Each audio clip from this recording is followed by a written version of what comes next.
allez, pour le plaisir, dernière image du jour, regardez-moi ça. Ils ont mis en place un couvre-feu en Guadeloupe, alors qu'il y a 365 cas sur 100 000 habitants au 26 juillet, alors que le même jour, le même jour, dans le Var, c'est 414. Ok, 414.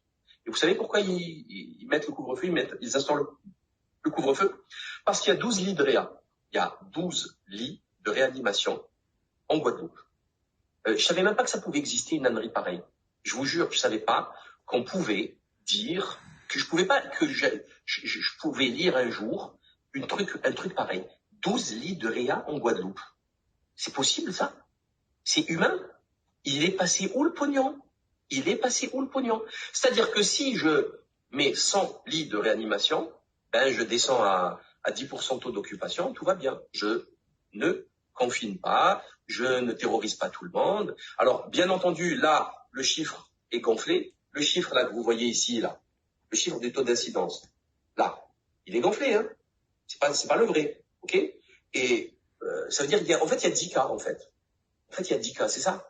Et on ferme une île, on ferme un pays pour 10 cas, c'est ça. Bon, bien entendu, rien que l'augmentation du prix du Pfizer et du Moderna, 2,50 € et 4,50 € je crois, ça fait 7 € par 200 millions de doses, ça fait 1,4 milliard. Combien de CHU j'aurais pu construire? Combien de lits de réanimation j'aurais pu ouvrir? Combien? Comment on fait maintenant? Vous comprenez qu'ils se foutent de nous, là? Ça, c'est sur l'excédent de la renégociation des prix. Il n'y a pas de pilote dans l'avion France. Il n'y a que des traites qui ont vendu le pays.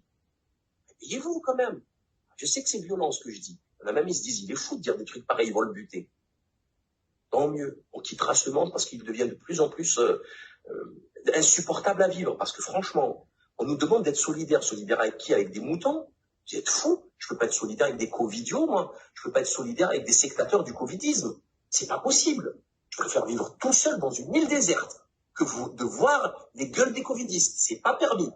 Et heureusement qu'il y a les samedis pour nous reconnecter avec le monde réel et pour voir, Dieu merci, qu'il y a des centaines, des millions de personnes normales, intelligentes, qui savent les enjeux. Et il faut les fédérer. C'est tout ce qu'il faut, les informer, les fédérer, les motiver pour sortir, crier notre désaccord face à l'instauration de cette tyrannie sanitaire, de cet hygiénisme sanitaire. Passez une excellente fin de soirée et à très tôt. Ciao.